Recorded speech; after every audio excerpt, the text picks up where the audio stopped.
Deus abençoe. Paz do Senhor, meus irmãos.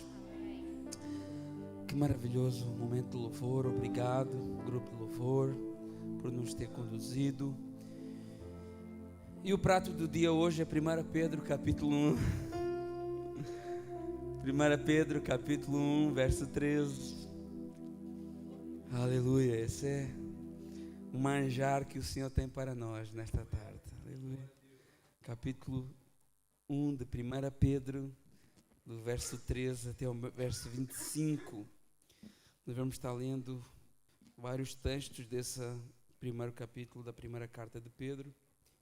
Agradecia aí da projeção uma atenção especial, como sempre. Irmãos, a palavra do Senhor diz assim: por isso, cingindo o vosso entendimento, sede sóbrios e esperai inteiramente na graça que vos está sendo trazida na revelação de Jesus Cristo. Como filhos da obediência, não vos amoldeis às paixões que tinhais anteriormente na vossa ignorância. Pelo contrário, segundo é santo aquele que vos chamou, tornai-vos santos também vós mesmos em todo o vosso procedimento. Porque está escrito: sede santos, porque eu sou santo.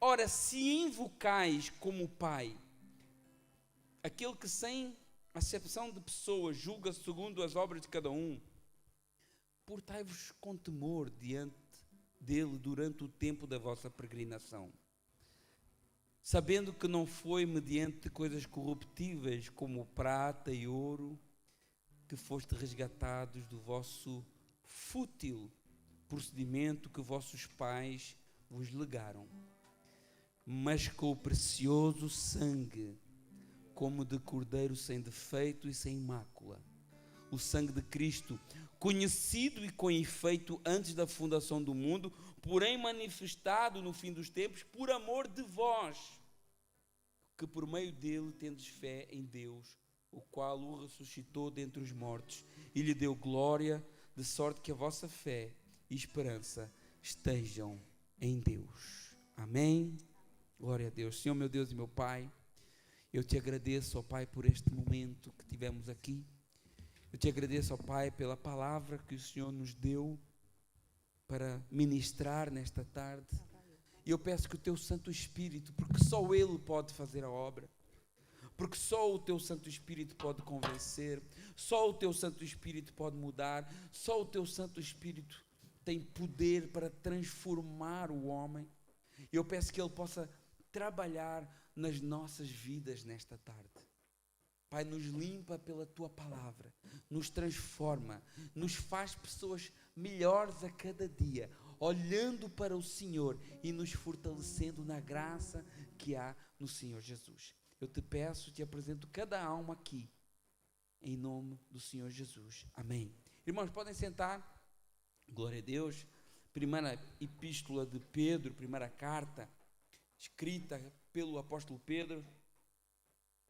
Uma carta escrita a uma igreja perseguida, uma igreja fugida, uma igreja que estava sendo perseguida por aquilo que ela acredita, né? Perseguida por Roma, quem o próprio Pedro chama nesta carta de Babilônia, né? Como que mostrando o quanto que Roma se havia corrompido, comparando Roma à Babilônia. E todos esses 5 capítulos desta carta falam desta pressão que até o Tales falou aqui, essa pressão do cristão que ele enfrenta todos os dias, né? Todos nós enfrentamos pressões, todos nós enfrentamos perseguições, todos nós enfrentamos situações complicadas na nossa vida, desde o pastor da igreja ao último membro que se batizou. Não é diferente. O que vai ser diferente é a maneira como lidamos com essas perseguições, como lidamos com essas dificuldades. E às vezes essas pressões nos levam a questionar como viver, como é que eu vivo numa sociedade que é completamente contrária a tudo o que eu acredito. Irmãos, Nós vivemos numa sociedade completamente contrária aos valores cristãos. Eu não sei se você já percebeu isso. O certo virou errado, o errado virou certo, né? O anormal virou normal. Homens querem virar mulheres, mulheres querem virar homens, né? Crianças estão sendo adultizadas, enquanto os adultos estão sendo infantilizados. Está tudo completamente ao contrário, né? Uma sociedade onde os terroristas são os bons e os bons são terroristas, né? Vale tudo para combater os cristãos. Vale tudo. Vale até juntar causas completamente antagónicas. Quando um ativista LGBT se junta à causa de um Hamas, por exemplo, onde ele, se vivesse num país governado pelo Hamas, seria atirado de um telhado vivo, né? Então vale tudo, até as uniões mais antagónicas, mais contrárias, para combater os valores judaico-cristãos que nós vivemos. Onde pessoas festejam a morte de um homem que defende família, que defende o Evangelho, que defende o diálogo aberto, que defende os valores cristãos. Então nós vemos que hoje uma pessoa que defende o que nós cantamos aqui, que defende o que nós pregamos aqui, que defende o que nós vivemos, hoje é considerado um inimigo da sociedade. E isso nós ouvimos, basta ligar o telejornal. Basta ligar o telejornal e nós vemos que esse tipo de conduta que nós praticamos aqui, para alguns é considerado maligno para a sociedade. Olha o cenário atual que nós chegamos, ao ponto que nós chegamos. Nós já vivemos, não se ilude, nós já vivemos uma verdadeira perseguição. O mundo ele está nos apertando de todos os lados. Você talvez possa estar distraído, mas o mundo está nos purgando. Como um corpo estranho, o mundo está nos rejeitando. E o próprio Jesus, ele já dizia assim, olha, se vocês fossem do mundo, o mundo amaria o que era seu, mas vocês não são do mundo. Eu vos escolhi do mundo e por isso o mundo vos odeia. O mundo nos odeia, meus irmãos. Não tenho ilusões disso. O mundo odeia Cristo, que você diz que é o seu Senhor. O mundo odeia a cruz. O mundo odeia o facto de você ter uma família. O mundo odeia os seus filhos. O mundo odeia você viver em comunhão. Como tivemos ontem lá, que alguém chamou a polícia para nós. O mundo odeia a palavra de Deus. O mundo odeia você e odeia a mim. E Pedro, nesta carta, ele fala como que um cristão deve viver no meio dessa confusão que virou o mundo. Uma carta com quase 2000 anos, porque ela deve ter sido escrita ali no ano 64, depois do incêndio de Roma. Uma carta com quase 2000 anos, mas atualíssima para os dias de hoje. E eu imagino os crentes antigos fugindo das perseguições, porque esses crentes aqui estavam naquela região que hoje nós chamamos Turquia, muitos deles fugidos de Roma, porque os cristãos foram o bode expiatório perfeito para o incêndio de Roma. Até porque dos 14 bairros de Roma, 4 deles não arderam, e era precisamente os 4 bairros onde moravam os cristãos. Então para Nero aquilo foi uma maravilha, eu tenho o bode expiatório perfeito para esse incêndio.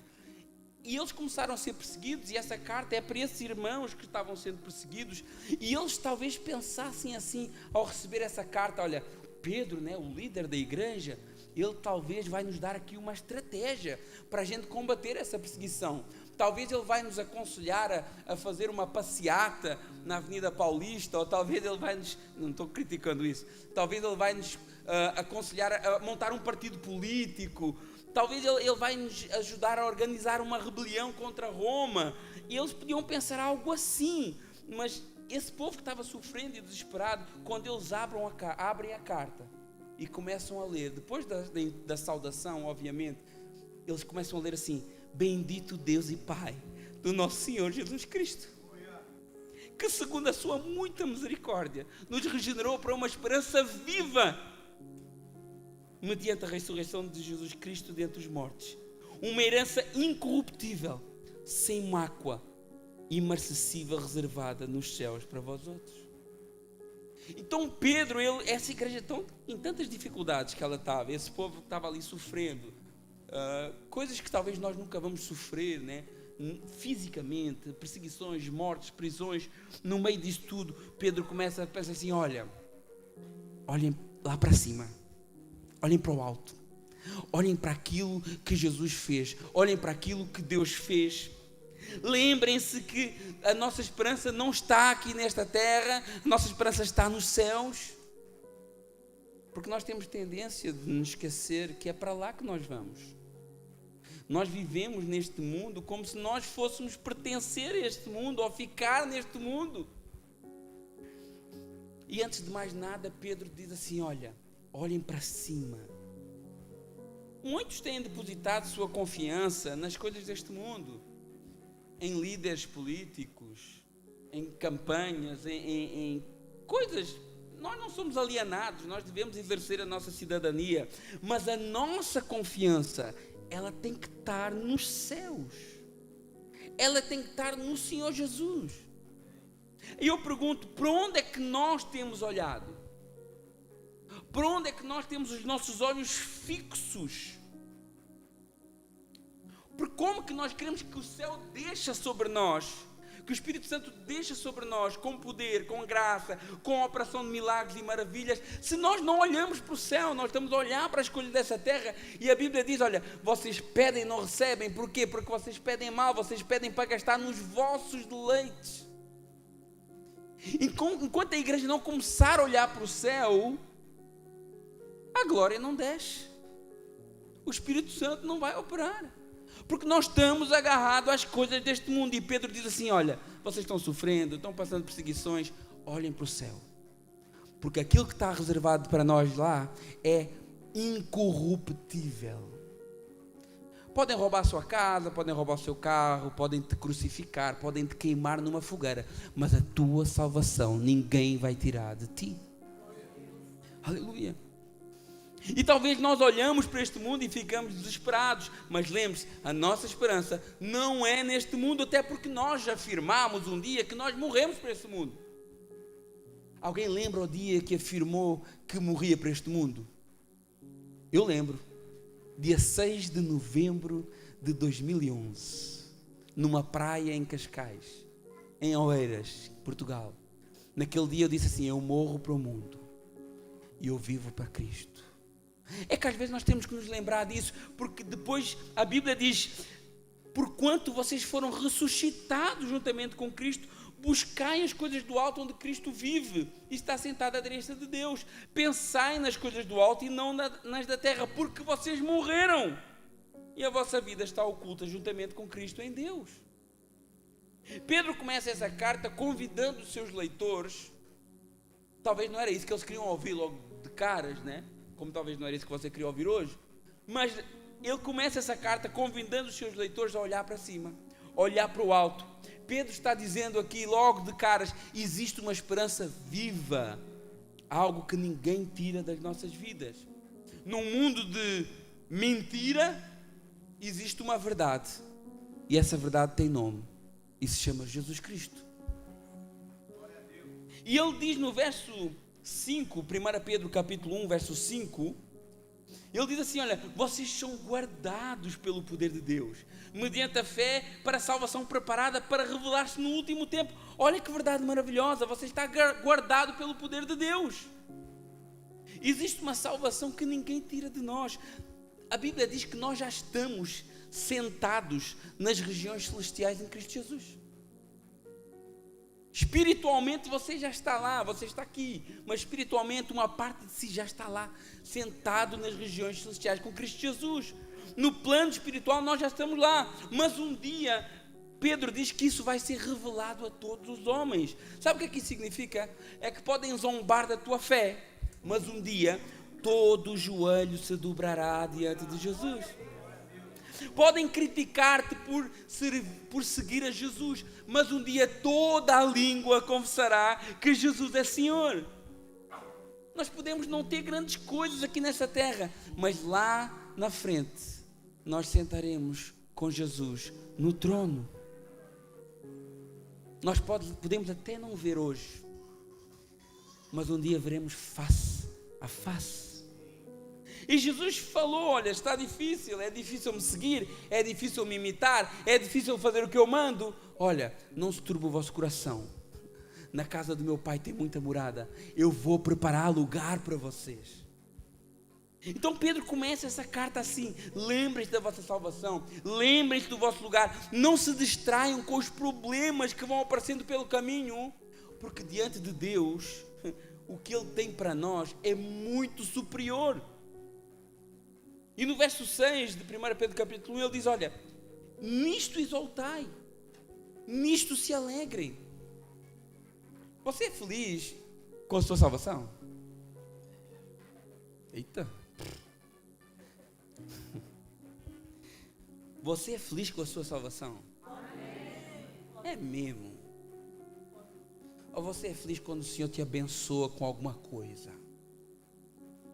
Ou você é feliz porque o Senhor arrumou aquele trabalho que você sonhava? Ou você é feliz porque o Senhor deu condições e você comprou um carro novo, comprou aquela moto, comprou aquele apartamento? É isso que te faz feliz? Só que isso aí é tudo passageiro. Hoje você tem, amanhã você deixa de ter. Então você realmente é feliz com a salvação? Você se alegra com aquilo que Jesus fez pela sua vida? Você entende a sua salvação? Você entende a sua salvação? Você entende que precisava de ser salvo? Porque às vezes alguns eu acho que nem perceberam que precisavam de ser salvos. Não, mas eu sou um cara tão bonzinho, né? Eu ajudo a velhinha a atravessar a rua, eu até dou o meu dízimo, então eu tenho que ser salvo mesmo. Irmão, se não fosse a morte de Jesus na cruz do Calvário, você podia fazer tudo isso e mais alguma coisa, e nada era suficiente para te salvar. Você consegue entender de onde que o Senhor te tirou, nos tirou? Você consegue entender o estado em que você estava e onde Ele te colocou? E eu não estou falando aqui da transformação da vida do crente durante o seu tempo aqui. Eu não estou falando aqui do drogado que deixa as drogas, não estou falando do alcoólico que deixa a bebida, eu não estou falando da família que é restaurada. Tudo isso é muito bom, mas tudo isso é uma consequência de uma coisa: Jesus te tirou das trevas e te trouxe para a luz. Jesus abriu os teus olhos para ver a condição em que tu estavas. Jesus te tirou da condenação eterna e te trouxe para a vida eterna. Nós estávamos mortos e Jesus nos deu vida, e por isso eu posso caminhar até Ele. Você já viu morto andando? Morto anda? Não. Então você só caminha em direção a Jesus porque Ele te ressuscitou primeiro. Já pensou nisso? Se você faz algo em direção a Jesus, é porque o Senhor te tirou da morte para a vida. Ele nos tirou do poço onde nós estávamos e hoje estamos aqui. Pensa a diversidade de pessoas aqui, com pensamentos diferentes, maneiras de pensar diferentes, mas estamos aqui unidos por uma causa: o Senhor Jesus, que nos salvou, que nos resgatou, que morreu por nós, que nos une, que um dia vem nos buscar também. E se você consegue entender isso, Pedro diz assim: olha, tenham confiança na salvação e exultem de alegria por isso. Exultem de alegria por isso. A alegria em Jesus, ela não é circunstancial, ela é posicional. Então não tem a ver com as circunstâncias que eu estou passando, tem a ver com a pessoa com quem eu estou, que é Jesus. É isso que é a alegria de Jesus. E Pedro estava dizendo aqui: olha, está difícil viver nesse mundo, está difícil aguentar as provações. Se alegrem, se exultem, não se desesperem, porque nada disso muda o que nós somos em Cristo Jesus. E assim Pedro começa essa carta de esperança para a igreja. No verso 13, ele começa: por isso, capítulo 1 do 1 Pedro, ele diz assim: por isso, ou seja, por causa dessas verdades, por causa da promessa eterna, por causa da salvação, cingindo o vosso entendimento, sede sóbrios. eu já expliquei aqui o que é cingir. Cingir é amarrar. Nos dias de hoje, cingir seria arregaçar as mangas. Quando eu vou fazer alguma coisa, o que é que eu faço? Arregaço as mangas. Na altura, as pessoas usavam túnicas. Correr com uma túnica é mais complicado. Então eles cingiam as túnicas. Eles davam nós nas túnicas para ficarem mais preparados. Então o que Pedro está dizendo aqui é: arregassem as mangas do vosso pensamento. Pedro está falando de prontidão mental. Diante de todas essas verdades que eu falei, da nossa salvação, daquilo que Jesus fez por nós, da esperança que nós temos nele, Pedro está falando que, olha, estejam vigilantes, estejam preparados, não vivam relaxadamente. Todo mundo sabe o que é sóbrio, né? Sóbrio é o contrário de embriagado. Quando uma pessoa está embriagada, ela não sabe nem o que é que ela está fazendo, ela não sabe nem o que é que ela está falando, ela não tem controle sobre as suas ações. Então Pedro diz: olha, sejam sóbrios, sejam vigilantes, preparem o vosso entendimento para as coisas que são do Senhor.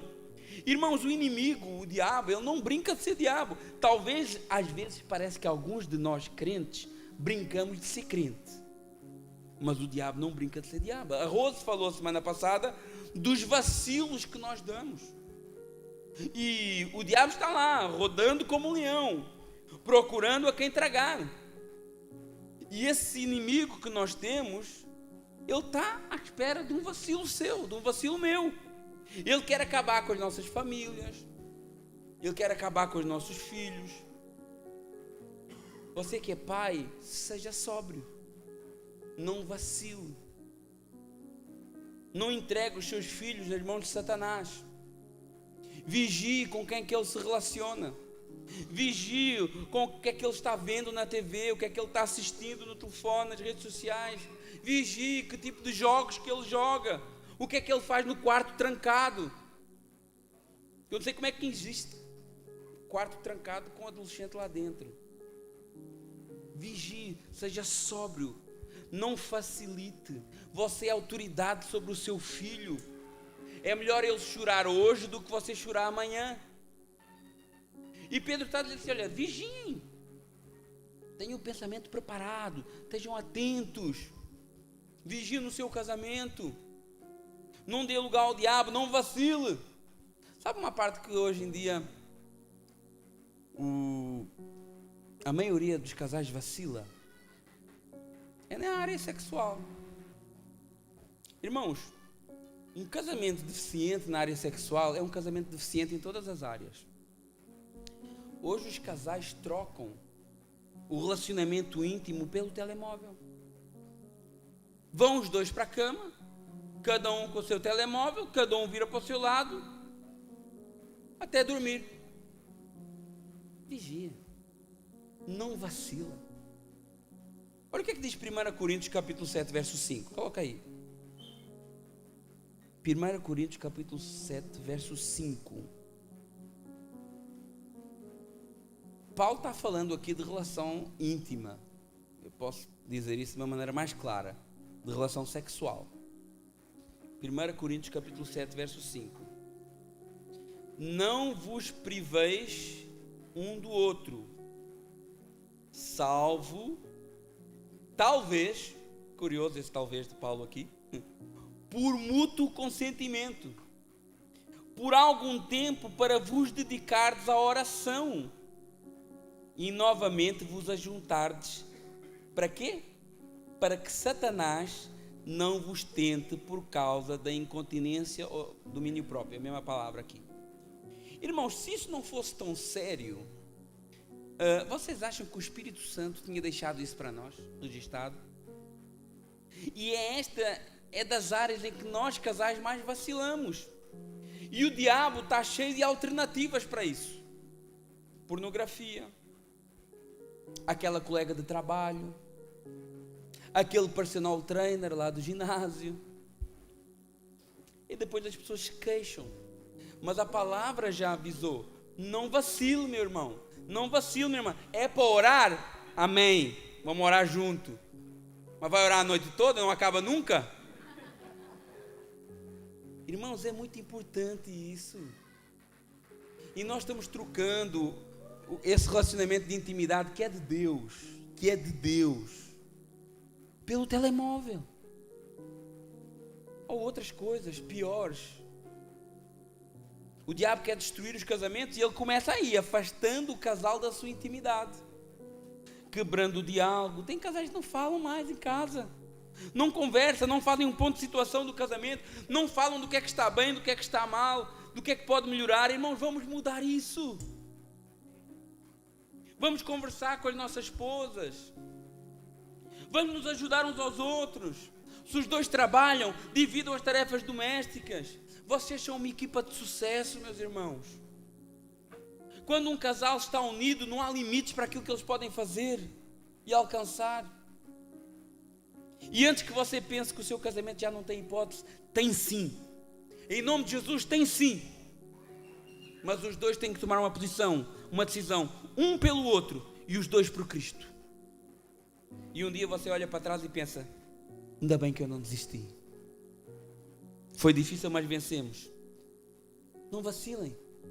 Esteja preparado. Arregaça as mangas. Jovens, não brinquem com o fogo, jovens. Cuidado. Vocês vão ter o vosso tempo. Jovens, solteiros, vocês vão ter o vosso tempo. Um dia vocês vão conhecer alguém, vão casar, vão constituir uma família também. Tudo no seu tempo. Agora, se guardem, se preparem, orem. Será que vocês orem assim: Senhor, prepara um marido para mim. Senhor, prepara uma esposa para mim, uma mulher de Deus, um marido, um homem de Deus. Será que vocês oram por isso? Orem por isso. Porque tem tanta pessoa sofrendo porque não orou. Tem tanta pessoa sofrendo duro porque não orou. Então, jovens, vocês vão ter o vosso tempo. Vão ter o vosso tempo. Essa pessoa vai estar ao vosso lado o resto da vida. Você já pensou nisso? O resto da vida, né? O casados não é casados para sempre, é até a morte separar.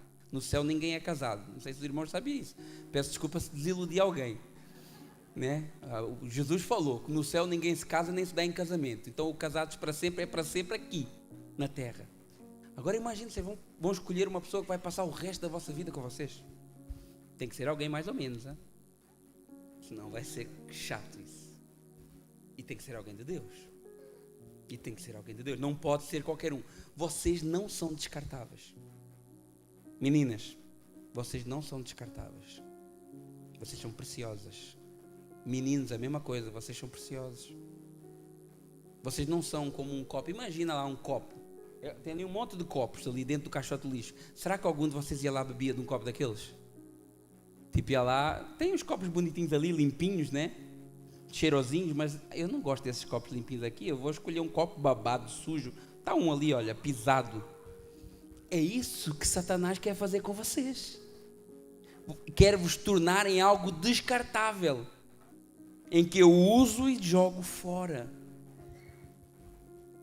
Existe tempo para todas as coisas. Agora é tempo de vocês buscarem a Deus. Agora é tempo de vocês confiarem em Deus. Deus tem o melhor homem, a melhor mulher para a vossa vida. Mas vocês têm que colocar isso como uma prioridade. Tem uma palavra lá em 1 João, capítulo 2, verso 14, muito interessante para nós jovens. Eu sou jovem também, meus irmãos. Vocês são um pouquinho mais do que eu, mas eu também me considero jovem. Sabiam que Timóteo tinha 40 anos? Jacó saiu de casa com 40 anos. Isaac saiu de casa com 40 anos. Era um jovem.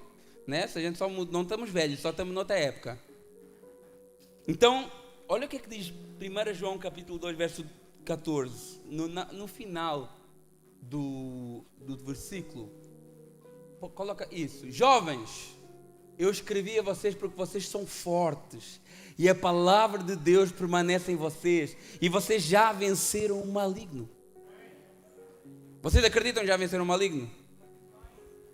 Amém. Vocês já venceram o maligno. Quando vocês rejeitam um cigarrinho lá na escola, vocês estão vencendo o maligno. Quando vocês rejeitam aquele copinho com uma substância qualquer lá dentro, vocês estão vencendo o maligno. Quando vocês rejeitam amizades que te vão levar para longe de Deus, vocês estão vencendo o maligno. Quando vocês vêm aqui à igreja, vocês estão vencendo o maligno. Quando vocês oram, vocês estão vencendo o maligno. Quando vocês leem a Bíblia, vocês estão vencendo o maligno. Vocês já venceram o maligno porque vocês estão aqui hoje. O Espírito Santo está a dizer para nós: não vaciles, não vacilemos nós. Não facilite. Tenha a mente preparada. Vamos ter a mente preparada para as coisas que é de Deus. E esperar no verso 13, 1 Pedro capítulo 1, verso 13. E esperar inteiramente na graça que nos está sendo trazida na revelação de Jesus Cristo. Irmãos, Jesus vale a pena. Eu não sei, você tem muitos planos aí na sua vida, né? Muitas coisas que você quer fazer. Eu também tinha alguns até uns anos atrás. Jesus vale a pena. A graça do Senhor vale a pena. A nossa salvação vale a pena. Pode ser desafiante essa vida de vigilância, mas a nossa salvação é preciosa demais para que a gente venha negligenciar. E por isso Pedro, olha, esperai inteiramente, por completo. Não podemos ser crentes meia boca. Não podemos andar com um pé no mundo e um pé na igreja, um pé em Jesus. Esse estilo de vida é uma farsa. É uma farsa. Jesus não aceita farsas. Apocalipse capítulo 22, verso 11, diz assim, olha, continua o injusto fazer injustiça, continua o imundo sendo ainda mais imundo, mas o justo continua a prática da justiça e o santo continua a santificar-se. Decida de que lado você está. De que lado você está? De que lado é que nós estamos? Vamos deixar a hipocrisia. Vamos tirar essa máscara religiosa que alguns de nós colocamos e ser por inteiro diante de Deus. Esperar inteiramente. Isso não significa perfeição. Significa compromisso. Compromisso com a cruz, compromisso com a verdade, compromisso com a mudança. Deus não chama perfeitos, Deus chama arrependidos e vai os aperfeiçoando ao longo da vida. Ele não pega um vaso rachado com defeitos, passa uma cera no vaso, pinta e pronto, fica bonito. Está todo quebrado por dentro, mas por fora está bonito. Deus pega um vaso defeituoso, como todos nós somos, Ele quebra, amassa e faz em cacos, mas depois Ele faz esse vaso de novo, sem cera, sincero diante dEle. Deus está-te quebrando porque Ele tem algo para a nossa vida, para a sua vida, algo novo. E Deus quer que nos cheguemos a Ele com um coração sincero e verdadeiro, sem hipocrisias, sem máscaras religiosas, sem fingir ser o que não é. Seja você diante de Deus, é isso que o Senhor quer. Seja você diante de Deus e confie que o Senhor vai mudar a sua vida, por muito difícil que ela esteja. E viva, como diz no verso 14, como filhos da obediência, não vos amoldeis às paixões que tinham anteriormente na vossa ignorância. Não somos mais ignorantes, meus irmãos. A palavra aqui é pregada todo domingo. Toda segunda-feira, nas células, nós não somos mais ignorantes. A altura de brincar de igreja e de ser crente acabou. Não olhe para trás, olhe para Jesus, não foque nas fraquezas, não foque nos seus pecados, olhe para a cruz que te salvou. O tempo da ignorância já passou. Hoje nós conhecemos a verdade. Então é hora de nos agarrar a essa verdade. Deixar o pecado para trás, deixar os vícios para trás, deixar tudo que não agrada a Deus e nos impede na caminhada. Hebreus 12, capítulo 1 e 2 diz assim, olha, desembaraçando-nos de todo o peso e do pecado que nos assedeia, corramos com perseverança a carreira que nos está proposta, olhando firmemente para o autor e consumador da fé, Jesus. É difícil, foca em Jesus. É em Jesus que está a nossa vitória. Não olhe para si mesmo, para as suas fraquezas, não foque nisso. Ponha os olhos naquele que te salvou. Até porque não é pelos seus méritos, é pelos méritos dele que você é salvo. Aleluia. O pecado ficou lá atrás, não queira voltar. Não queira flertar com o pecado, brincar com o pecado, brincar com o fogo. Seja sóbrio, seja vigilante. Verso 15, pelo contrário, 1 Pedro capítulo 1, pelo contrário, Segundo é santo aquele que vos chamou, tornai-vos santo também vós mesmos em todo, não é só em algumas partes. Tornai-vos santo vós mesmos em todo o procedimento, porque está escrito, sede santos, porque eu sou santo. O Senhor nos chama a uma vida separada. O mundo está perdido, o mundo é inimigo de Deus, o mundo odeia a cruz de Cristo. Não se misture com o mundo. Ser santo é ser separado. Cuidado com as modinhas. Cuidado com as coisas que fazem sucesso no mundo. Cuidado com as tendências que todo mundo quer correr atrás. Com as amizades, com os influenciadores que fazem sucesso. Não podemos misturar o santo com o profano. Você é santo e o que é do mundo é profano. Não queira vestir o que o mundo veste. Não queira falar como o mundo fala. Não queira imitar o que o mundo imita.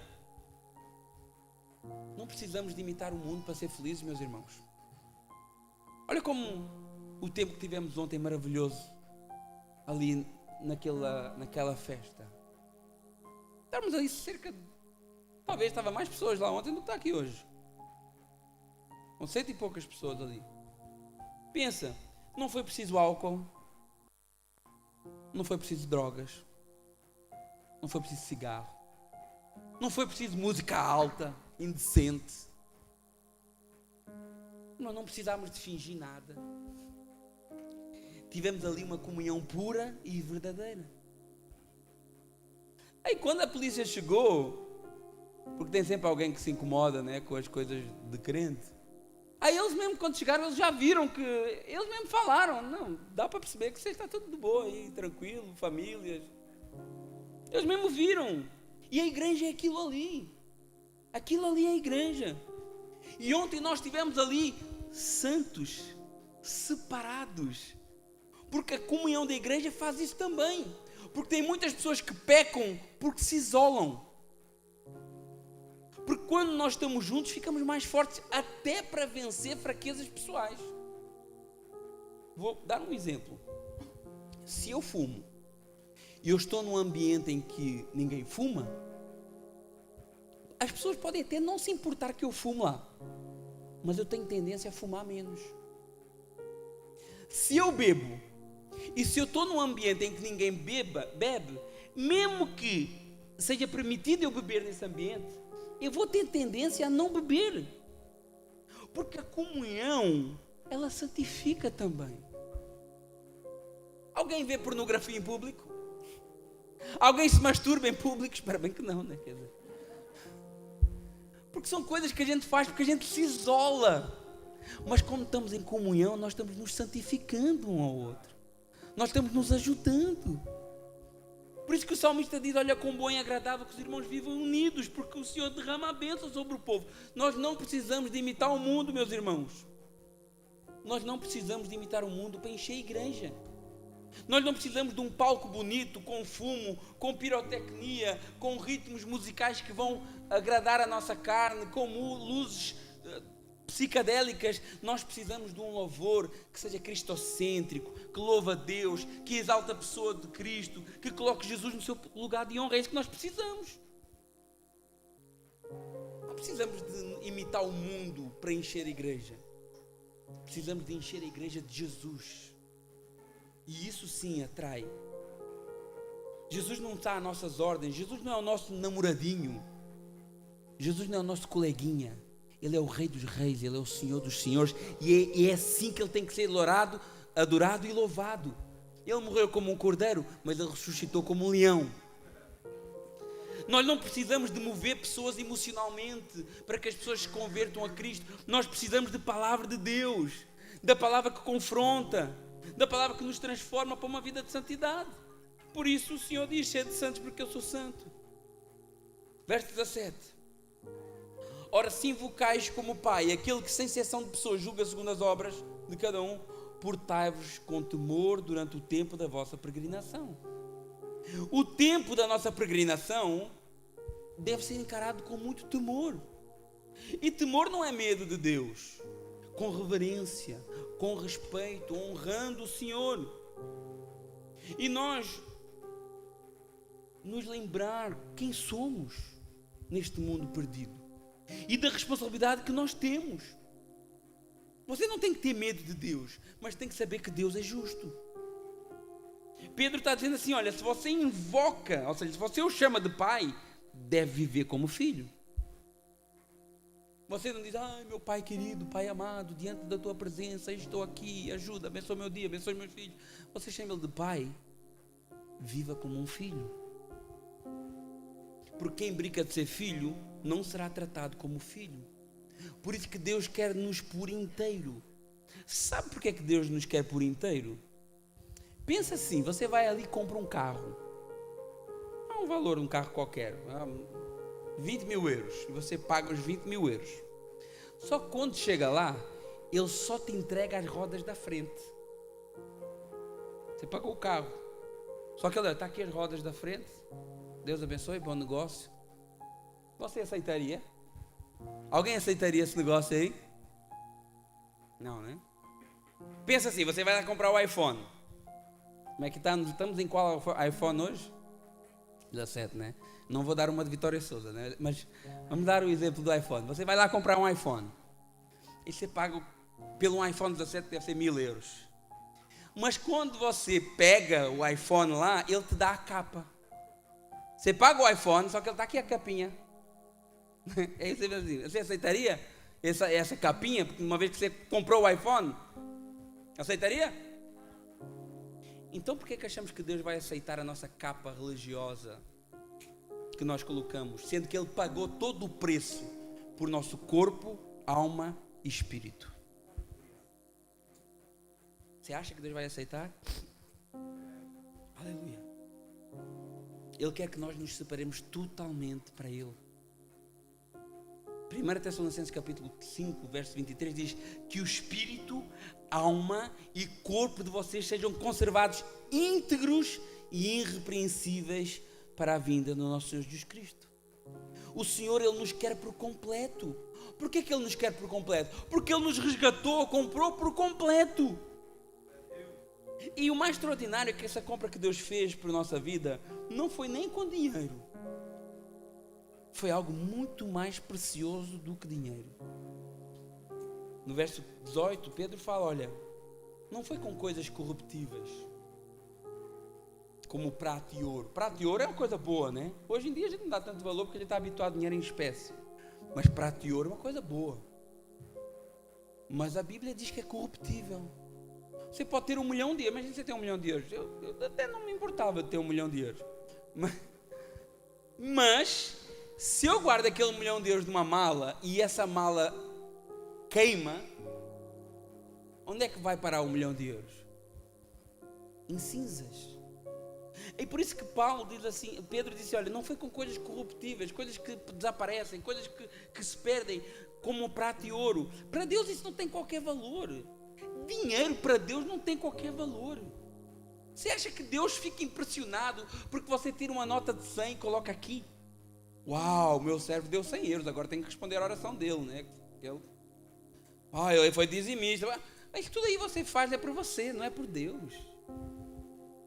Faz porque você não é uma pessoa gananciosa, porque você ama a obra, porque você quer que outras pessoas conheçam essa palavra, essa verdade. Mas para Deus não tem valor nenhum, tem valor para nós que temos que pagar uma renda. Mas para Deus, você acha que isso tem algum valor? E ele diz lá no verso 18, olha, não foi com ouro nem prata que vocês foram resgatados do vosso fútil procedimento que os vossos pais legaram. Nós nos agarramos a coisas fúteis, coisas inúteis. Nós nos corrompemos por coisas inúteis. Aquilo que nos afasta de Deus, que é para nós muitas vezes tão importante, para Deus é inútil. Para Deus não tem valor nenhum. Ai não, pastor, eu agora não vou porque eu estou trabalhando, porque eu tenho que fazer. Deus não está preocupado com essas desculpas, com essas coisas. E muitos de nós estamos trocando Deus por coisas inúteis, sem valor nenhum. Pessoas estão perdendo a salvação por coisas sem valor, se agarrando a elas como se elas fossem alguma coisa, quando na realidade não é nada. O Espírito Santo deixou bem claro através de Pedro, ouro e prata não serve de nada para mim. Hábitos passados não têm valor. Pedro mostra o que é que verdadeiramente tem valor. E Pedro nos lembra o valor pelo qual nós fomos comprados de volta do Senhor, que é muito mais valioso do que qualquer coisa que você possa ter adquirido. Não foi com ouro nem prata, o verso 19 diz, mas pelo precioso sangue, como de cordeiro sem defeito, sem mácula, o sangue de Cristo, conhecido com efeito antes da fundação do mundo, mas manifesto a nós no fim dos tempos, por amor a nós. Antes de nós existirmos, o sangue de Jesus já tinha efeito sobre a nossa vida. E foi esse sangue que possibilitou a nossa existência. Antes do Senhor dizer haja luz, Ele disse haja cruz. O precioso sangue de Jesus, que pagou o preço que nenhum de nós podia pagar. Vamos ficar de pé. Que cumpriu o que nenhum de nós podia cumprir, por amor a nós.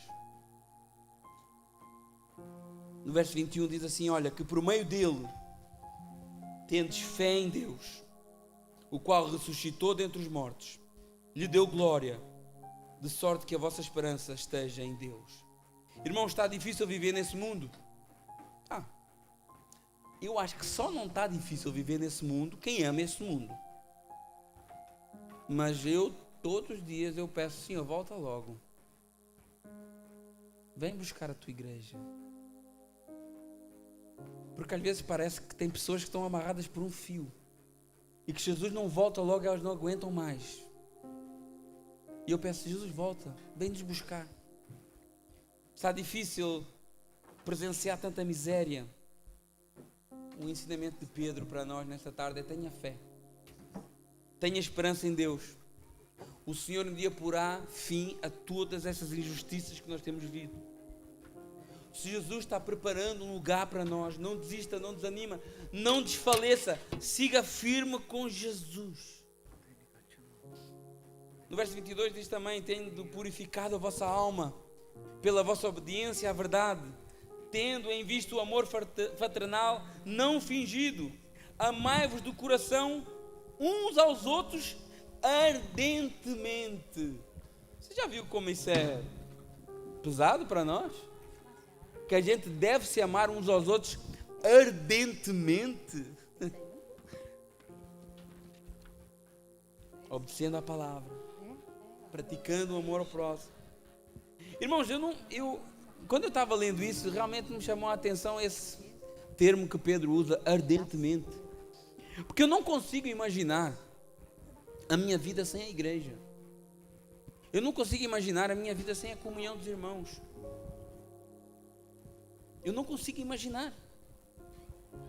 Eu sem a minha família, mas sem os irmãos juntos também. Os irmãos que o Senhor colocou na nossa vida. Quando alguém às vezes me diz assim: ai pastor, hoje eu não fui na igreja porque eu decidi ficar com a minha família. Eu fico assim: mas eu pensei que eu fazia parte dessa família também. Eu penso nisso. Eu achei que eu fazia parte dessa família. Não é o que nós dizemos? Que somos uma família. Sem qualquer falsidade. Vivendo, né? Não lembro da letra da música, mas não tem uma música que a gente canta assim? Aí quando alguém diz: não, eu decidi ficar com a minha família em casa, eu fico assim: mas não era todo mundo família mesmo? Pastor, o senhor está sendo radical. Eu respeito opiniões, mas eu vivo assim. Porque para mim vocês fazem parte da minha família. Quando a gente faz um aniversário e convida a igreja toda, não é para aparecer, não é para dar uma de bonito. Pastor, agora quer fazer um aniversário e convida a igreja toda. Deve ser a igreja que está pagando isso aí. Não é para isso. É porque nós temos prazer de estar com os irmãos. É o que a Bíblia diz: amor ardente uns pelos outros. Que o Senhor coloque esse amor nas nossas vidas. Aleluia.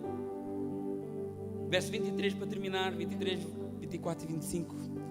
Porque foste regenerados, não de semente corruptível, mas de incorruptível, mediante a palavra de Deus, a qual vive e é permanente. Pois toda a carne é como erva. Olha o que é que Pedro está falando. Toda a carne é como erva, e toda a sua glória, a glória da erva, como a flor da erva. seca-se a erva e cai a sua flor. É isso que a gente vive, vivendo glória como a glória da erva. Essas árvores bonitas que a gente vê aí, agora vai ficar à altura de elas ficarem feias, né? No inverno fica só o esqueletinho da árvore, né? Mas no verão estão bonitas, viçosas. Mas Paulo diz, nós somos assim. As coisas que a gente ambiciona aqui, vai e vem, não tem qualquer valor. Olha o que ele diz no verso 25, para terminar, agora mesmo terminar. A palavra do Senhor, porém, permanece eternamente, e esta é a palavra que vos foi evangelizada. Tudo vai passar, meus irmãos. A sua juventude vai passar. Ai, jovens, é uma chatice. A pior coisa que eu quis alguma vez na vida foi deixar de ser jovem, porque eu achava que eu ia deixar de ser jovem e a coisa ia ficar muito boa, mas tá aí, é tão bom ser jovem, mas acaba. A tua beleza vai acabar, minha irmã, meu irmão. Tem uns mais bonitos que outros, mas a sua feiura vai acabar também. Amém? Eu entro aí nessa da feiura, né? Os seus problemas, isso vai tudo acabar. A palavra do Senhor permanece para sempre. E essa palavra tem um nome, esse nome é Jesus. E se você está em Jesus, você permanece para sempre junto com esta palavra. Aleluia. Vamos louvar o Senhor. Glória a Deus.